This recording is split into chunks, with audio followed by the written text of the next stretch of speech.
जब से ये वीडियो सामने आए हैं, जब से ये षड्यंत्र सामने आया है, कई लोग हमसे पूछ रहे हैं कि आप कह रहे हैं ये भारतीय जनता पार्टी का षड्यंत्र है, तो स्वाति मालीवाल जी का भारतीय जनता पार्टी से क्या लेना देना है? इस केस का भारतीय जनता पार्टी से क्या लेना देना है? तो आज मैं इस पूरे मामले का स्वाति मालीवाल जी का और भारतीय जनता पार्टी का क्या लेना देना है, इसके तार आपस में कैसे जुड़े हुए हैं, इस तार जुड़ने का क्या प्रमाण है, मैं आपके सामने रख रही हूं। नंबर 1, आप सब जानते हैं कि यह भारतीय जनता पार्टी का फॉर्मूला है, एक स्टैंडर्ड ऑपरेटिंग प्रोसीजर है कि वो विपक्ष के नेताओं पर ईडी के केस करते हैं, सीबीआई के केस करते हैं, पुलिस के केस करते हैं, इकोनॉमिक ऑफेंसेस विंग के केस करते हैं, एंटी करप्शन ब्यूरो के केस करते हैं और उस केस के आधार पर धमकियां देकर स्क्रू टाइट करके उन नेताओं को या तो ब्लैकमेल करते हैं या भारतीय जनता पार्टी में लेके आते हैं। हमने देखा है कि विपक्ष के ऐसे नेताओं की लाइन है जो भारतीय जनता पार्टी में गए हैं,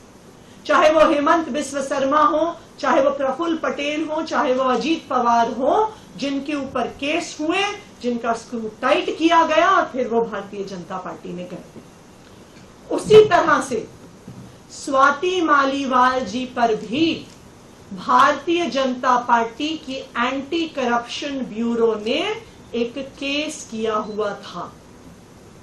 ये case Delhi commission for women में illegal recruitment of contractual employees के बारे में केस था।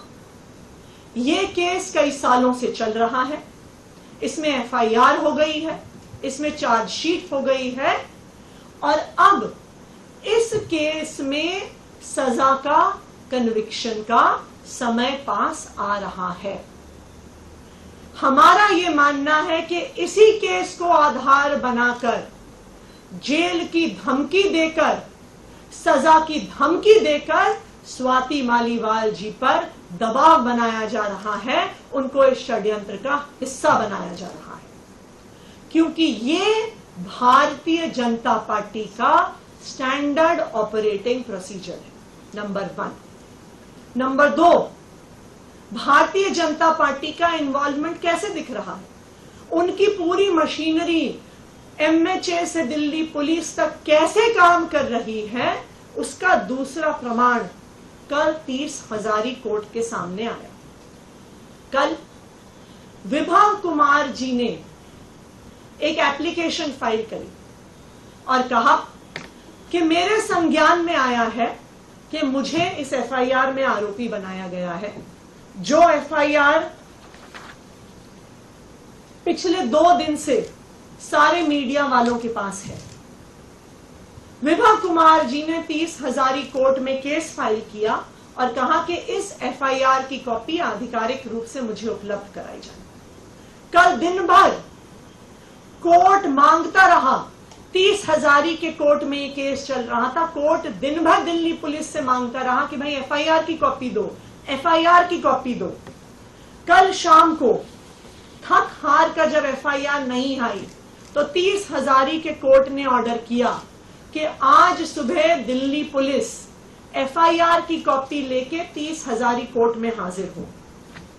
और अब आप देखिए कि आज सुबह दिल्ली पुलिस कोर्ट में एक जवाब देती है जो हम आपसे शेयर करेंगे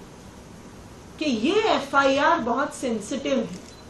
इसलिए इस एफआईआर को हम कोर्ट में जमा नहीं कर सकते, हम आरोपी को नहीं दे सकते। तो जो एफआईआर पिछले 2 दिन से हर मीडिया वाले के हाथ में है, हर टीवी चैनल को भेजी गई, हर यूट्यूबर को भेजी गई, हर अखबार को भेजी गई, हर वेबसाइट को भारतीय जनता पार्टी द्वारा भेजी गई, आज भारतीय जनता पार्टी की पुलिस ये कह रही है कि हम कोर्ट को नहीं दे सकते।